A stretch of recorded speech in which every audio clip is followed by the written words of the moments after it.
আমার ইংলিশ অনার্সের বন্ধুরা, আশা করি তোমরা ভালো আছো। Welcome to my channel honours bros. আজকে আমাদের আলোচ্য বিষয় একটি সনেট। সনেটের নাম pied beauty. Pied beauty written by G M. Hopkins. আমরা প্রথমে হপকিন্স সম্পর্কে দু এক কথা জেনে নিচ্ছি। তিনি ছিলেন নাট্যকার, তিনি ছিলেন কবি, তিনি একজন ভিক্টোরিয়ান পোয়েট। ইংল্যান্ডে জন্মগ্রহণ করেছিলেন। মাত্র 44 বছর জীবৎকালে জাগতিকভাবে তিনি মানুষের মাঝে বেঁচে ছিলেন। তিনি নতুন এক ধরনের সনেটের প্রবর্তন করেন, যার নাম কার্টেইল সনেট বা সংক্ষিপ্ত সনেট। এই সনেটে এক নতুন ফরমেশন, নতুন স্টাইল তিনি নিয়ে এসেছেন, প্রথাগত সনেটের বাইরে। যাই হোক, আমাদের আজকের আলোচ্য বিষয় পাইড বিউটি, অর্থাৎ বিচিত্র সৌন্দর্য। সৌন্দর্যের মধ্যে তিনি বিচিত্র কিছু খুঁজে পেয়েছেন। আর আগেই বলা হলো, এই পাইড বিউটি সনেটটি একটি কার্টেইল সনেট, সংক্ষিপ্ত সনেট বা সংকুচিত কবিতা। এই কবিতায় ছোট্ট কথা কিন্তু বড় বিষয় রয়েছে। এটি একটি রিলিজিয়াস পোয়েম, ধর্মীয় কবিতা। এই কবিতায় ঈশ্বর বা সৃষ্টিকর্তার প্রশংসা করা হয়েছে এবং কবি আহ্বান করেছেন সবাইকে এই ঈশ্বর বা সৃষ্টিকর্তার গুণগান গাইতে, প্রশংসা করতে। তাহলে কবিতার বিষয়বস্তু হলো স্রষ্টার প্রেইজিং বা প্রশংসা, ঈশ্বরের জয়গান, ঈশ্বরের জয়ধ্বনি। এই কবিতার মধ্যে আরেকটি দিক রয়েছে যে ঈশ্বর নিজে নিজ হাতে এই প্রকৃতিকে ভিন্ন রঙে নিজের মতো করে, নিজের ইচ্ছা মতো সাজিয়েছেন। ঈশ্বর অবিনশ্বর, তার কোনো ধ্বংস নেই। অতএব ঈশ্বরের প্রতি প্রশংসা করা প্রয়োজন। আমরা একটু গভীরভাবে লক্ষ্য করলে বুঝতে পারব যে এই প্রকৃতিকে ঈশ্বর কত সুন্দরভাবে, কত সুন্দর মহিমায়, বৈচিত্র্যপূর্ণ রঙে সাজিয়েছেন। আজকে আকাশের দিকে যদি আমরা লক্ষ্য করি, এই সকালের আকাশ একরকম, এই দুপুরের আকাশ একরকম, এই সন্ধ্যার আকাশ একরকম। আমরা যদি সমুদ্রের কথা ভাবি, তাহলে এখন সমুদ্রের চেহারা একরকম, খানিকক্ষণ পরে অন্যরকম। আমরা পর্বতের কথা বলতে পারি, আমরা সমতলের কথা বলতে পারি, অর্থাৎ পৃথিবীর, অর্থাৎ এই প্রকৃতির যে রং বড়ই বিচিত্র,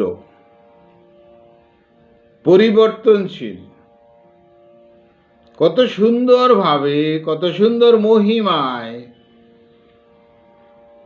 কত সযতনে ঈশ্বর তার নিজের ছোঁয়াচে রেখে দিয়েছেন এই প্রকৃতির মধ্যে। প্রকৃতির যে বিচিত্র সৌন্দর্য, এর মধ্যে ঈশ্বরের পরশ বা ছোঁয়াচে না থাকলে সেটা সম্ভব হতো না। এত জ্যান্ত, এত জীবিত, এত প্রাণবন্ত বলে মনে হতো না। যাই হোক, কবিতায় কবি কিভাবে প্রকাশ করতে চেয়েছেন? তিনি প্রথম আকাশের বর্ণনা করেছেন, বলেছেন যে আকাশের রং মুহূর্তে বদলে যায়। কখনো যেন মনে হয় যে এই আকাশের রংটা ডোরা কাটা গাভীর শরীরের মতন, কিংবা তিনি কাঠবাদামের বর্ণনা করেছেন। ভাবতে হবে যে কবির দৃষ্টি ক্ষুদ্র কাঠবাদামের দিকেও পড়েছে, অর্থাৎ এই কাঠবাদামটাকে কত সুন্দরভাবে ঈশ্বর রঙে সাজিয়েছেন। কবি উল্লেখ করেছেন ট্রাউট মাছের কথা, ফিঙ্গে পাখির কথা। আপাত দৃষ্টিতে এই মাছ ক্ষুদ্র মনে হলেও আমরা লক্ষ্য করব যে সেই মাছের গায়ে কত সুন্দর করে রেখা দিয়ে তিনি সাজিয়েছেন। কে? ঈশ্বর। ফিঙ্গে পাখির কথাও যদি বর্ণনা করি তাহলে দেখা যাবে যে ছোট্ট একটা পাখি, তাকে কত সযতনে, কত সুন্দরভাবে সাজিয়েছেন ঈশ্বর। তাই সাধারণ, অসাধারণ সবই ঈশ্বরের তৈরি। আমরা যদি বলি এই কাঠবাদামটা সাধারণ, এই ট্রাউট মাছটা সাধারণ, এই ফিঙ্গে পাখি সাধারণ, তাহলে সেই সাধারণকে যত সুন্দরভাবে গুরুত্ব দিয়ে সাজিয়েছেন, আর অসাধারণ যা তাকে তো সাজিয়েছেনই। তার মানে সার্বিক জায়গায় পরশ রয়েছে ঈশ্বরের। তাহলে বিচিত্র এই প্রকৃতির স্রষ্টা একমাত্র ঈশ্বর। এবার কবি বলেছেন যে সব কিছুর পরিবর্তন রয়েছে,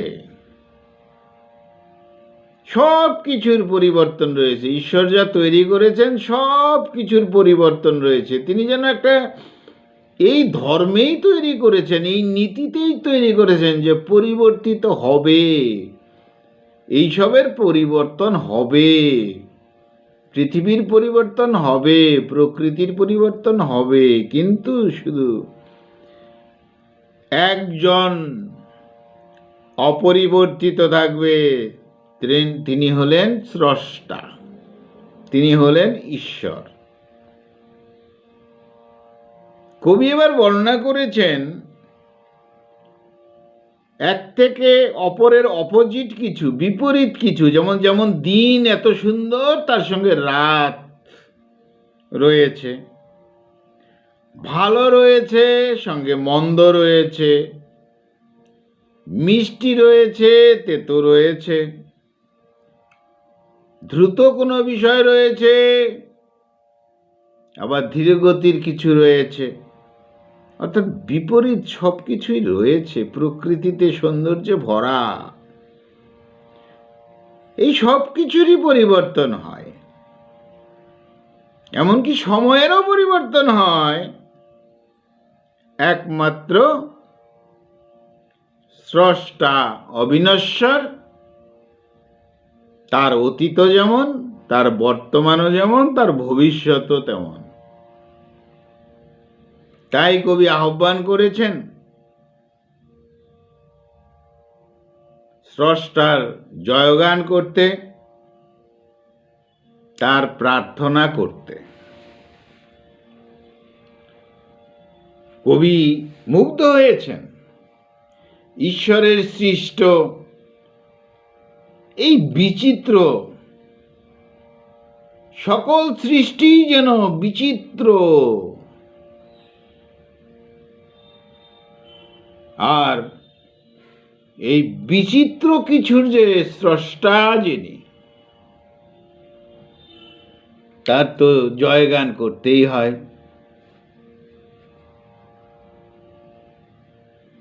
বলা হয়েছে কবিতায়, glory be the God dappled things. ঈশ্বরের মহিমার প্রশংসা করতে হবে। কেন? তার বিচিত্র সৃষ্টির জন্য। For skies of couple colour, এই আকাশ এক রঙের নয়, বিচিত্র রঙের। অ্যাজ এ ব্রেন্ডেড কাউ, কখনো কখনো গাভীর শরীরে যে ডোরা কাটা থাকে সেরকমও হয়।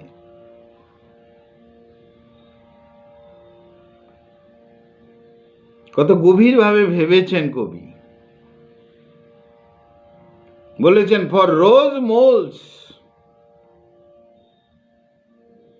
গোলাপি দাগ।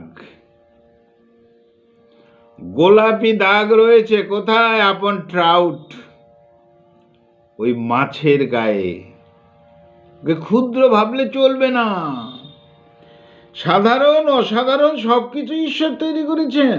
যা কিছু অসাধারণ তার মধ্যে তো অনেক কিছু আছে। যাকে আমরা সাধারণ বলি তার মধ্যেও অসাধারণ আছে। তার মানে সাধারণ বলে কিছুই নেই, সবই অসাধারণ। তাই কবি বলেছেন যে ঈশ্বর প্রশংসার দাবি রাখে।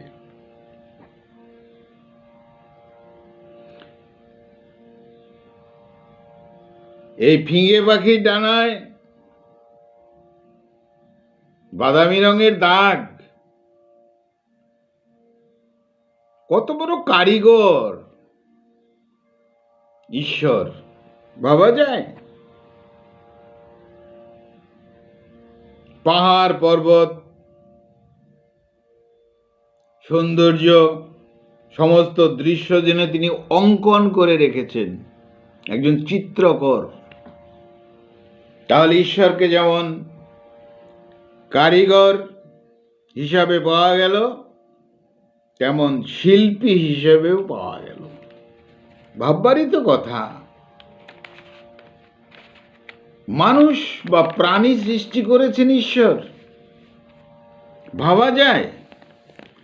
আজকে যদি আমরা সায়েন্টিফিকভাবে আলোচনা করি যে মানুষের এই নাড়তন্ত্র, এই ব্লাড সিস্টেম, এই চোখ, এই ইত্যাদি ইত্যাদি ইত্যাদি, কি আজব কারখানা! কত বড় মস্তিষ্ক তার! 10,000 ডাক্তার একসঙ্গে বসেও একজন মানুষ তৈরি করা যায় না। অথচ তিনি সব থেকে বড় চিকিৎসক, তিনি সবচেয়ে বড় কারিগর, তিনি সবচেয়ে বড় শিল্পী। বড় কারিগর তো বলতেই হবে, যে আত্মা তৈরি করতে পারে। যে আত্মা তৈরি করতে পারে সেই কারিগরকে তো প্রশংসা করতেই হবে। কিন্তু অন্যের কারোর দ্বারা সম্ভব নয়। তাই ঈশ্বর সম্পর্কে কবি যথেষ্টভাবে তার কাজ দেখে মুগ্ধ হয়েছেন, অবাক হয়েছেন। তিনি বলেছেন সবকিছু ঈশ্বর দ্বারা প্রদত্ত। তাই ঈশ্বরের প্রতি বারবার তিনি বলেছেন, ঈশ্বরের প্রতি আমাদের যথেষ্ট অনুরাগ থাকা উচিত। পৃথিবীর সবকিছু দ্বিত্ব রূপ, একটা আদি রূপ, একটা নতুন রূপ, একটা ভালো রূপ, একটা মন্দ রূপ। অর্থাৎ আদি রূপটা তিনি সৃষ্টি করেছেন, নতুন রূপ মানুষ সৃষ্টি করেছে, কিন্তু এই মানুষের সৃষ্টি জিনিস তো পরিবর্তনশীল।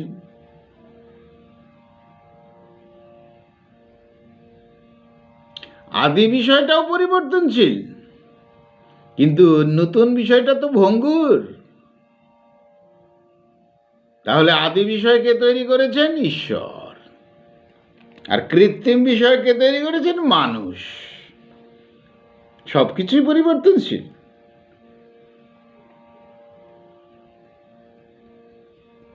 বলা হয় যে আদি বিষয়গুলো, ভালো বিষয়গুলো ঈশ্বরের, আর পরিবর্তিত রূপ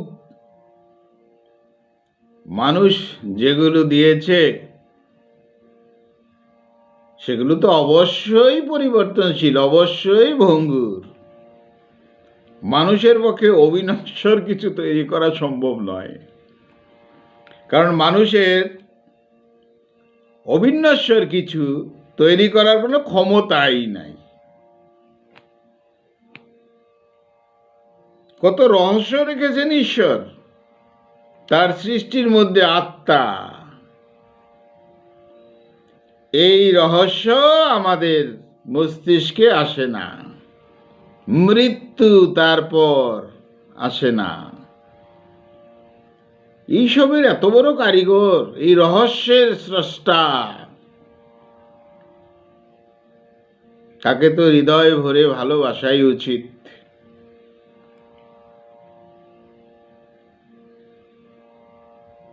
যাই হোক, কবি বলেছেন যে ঈশ্বরের যা কিছু সৃষ্ট সবই পরিবর্তন হবে, তবে প্রশংসার যোগ্য। মূল বক্তব্যটা এই। আর এই কবিতার মধ্যে লিটারেরি ডিভাইসেসগুলো কি আছে? তাহলে pied beauty is a famous lyrical poem. বলা হয়েছে একটা লিরিক্যাল পোয়েম, গীতি কবিতা। আমরা প্রথম সনেট বলেছিলাম, ঠিক আছে, সনেট কবিতার মধ্যে একটা রূপ, লিরিক, একটা সনেট, একটা মেটাফিজিক্যাল পোয়েম। তো লিরিক্যাল সাইড রয়েছে এর মধ্যে। The poem celebrates the unique beauty created by God. অদ্বিতীয় সৌন্দর্য তৈরি করেছেন ঈশ্বর, অবাক হওয়ার মতন। আমাদের এটা অনুভব করতেই হবে, কারণ আমরা মানুষেরাও ঈশ্বরের সৃষ্ট। তাহলে তার সৃষ্ট হয়ে তার অন্য একটা সৃষ্টিকে কেন আমরা অনুভব করব না? কেন বিচার বিশ্লেষণ করব না? কেন গভীরভাবে দেখব না? কেন উপলব্ধি অনুভব করব না? একটু অনুভব করতে পারলেই সেটা অনুভব করা যাবে, বোঝা যাবে। God is the father of all creation. সমস্ত সৃষ্টির কর্তা তিনি। The poet praises god. কবি তো প্রশংসা করেছেন ঈশ্বরকে। অ্যান্ড ইনভাইটস, আমন্ত্রণ জানিয়েছেন অল, আমাদের সবাইকে, টু প্রেইজ গড, ঈশ্বরের প্রশংসা করো। যাই হোক, এই কবিতার মধ্যে রয়েছে এলিটারেশন, অনুপ্রাস, অর্থাৎ কিনা the repetition of consonant sounds. Alliteration, অনুপ্রাস, যেমন সুইট, স্লো, সুইট, সোর, সুইটের S, slow S, sweet S, sour S, অনুপ্রাস। এই কবিতার মধ্যে মেটাফর রয়েছে, উপমা রয়েছে, অর্থাৎ কম্প্যারিজন রয়েছে, is made between the objects in nature. উপমা, মেটাফর রয়েছে। রোজ মোলস, গোলাপের মতন দাগ।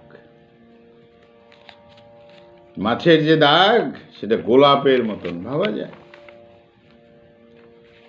আমরা হয়তো ক্ষুদ্র বিষয় ভেবে লক্ষ্য করি না, কিন্তু ভাবা যায় প্রত্যেক জিনিসের মধ্যে ভাবার মতন, দেখার মতন কিছু আছে। কনসোনেন্স আছে এই কবিতায়, রিটোরিক্যাল কোশ্চেন রয়েছে, অন্তর্নিহিত প্রশ্ন রয়েছে, অ্যানাফোরা রয়েছে, প্রাসঙ্গিক শব্দ বা ছবির উদাহরণ রয়েছে, সিমিলিত রয়েছে, সাদৃশ্যতা, ইমেজারি কল্পনা রয়েছে, অ্যাসোনেন্স বা সুরসঙ্গতিত রয়েছে। তাহলে ছোট্ট করে বললে যেন ব্যাপারটা এরকম যে আমাদের আজকের যে কবিতা, আমাদের যে সনেট, পাইড বিউটি, বৈচিত্র্যময় সৌন্দর্য, এক কথায় যেন ঈশ্বর বৈচিত্র্যময় সৌন্দর্য তৈরি করছেন। তিনি কারিগর, তিনি চিত্রকর, তিনি আরো তিনি সব কিছু। রহস্যময় জগৎ তৈরি করেছেন। এই পৃথিবী রঙে ভরা, হাজার হাজার রং রয়েছে এখানে, সেটা আমাদের অনুভব করতে হবে। আর কবি আবেদন রেখেছেন তার এই বৃহৎ বিস্ময়কর সৃষ্টির জন্য তাকে প্রশংসা করা উচিত। এই তো ছিল বিষয়। আর বন্ধুরা, প্রশংসা তো করতেই হবে। আমি যার তৈরি, তুমি যার তৈরি, তোমার যে কর্তা, তোমার যে স্রষ্টা, তার প্রশংসা করবে না তো করবে কার? প্রশংসা করতে হবে কেন? প্রশংসা চলে আসবে যদি আমাদের মধ্যে শুধু উপলব্ধি থাকে। আমরা যদি প্রকৃতিকে সুন্দর করে গভীরভাবে অনুসন্ধান করি, তাহলেই আমরা বুঝতে পারবো, তাহলে আমাদের মন চলে যাবে ওখানে। এই ছিল আমাদের বিষয়, আজকের কবিতা, আজকের sonnet, pied beauty, written by G.M. Hopkins. বন্ধুরা ভালো থেকো, আমার চ্যানেলটা সাবস্ক্রাইব করো। ভালো থেকো।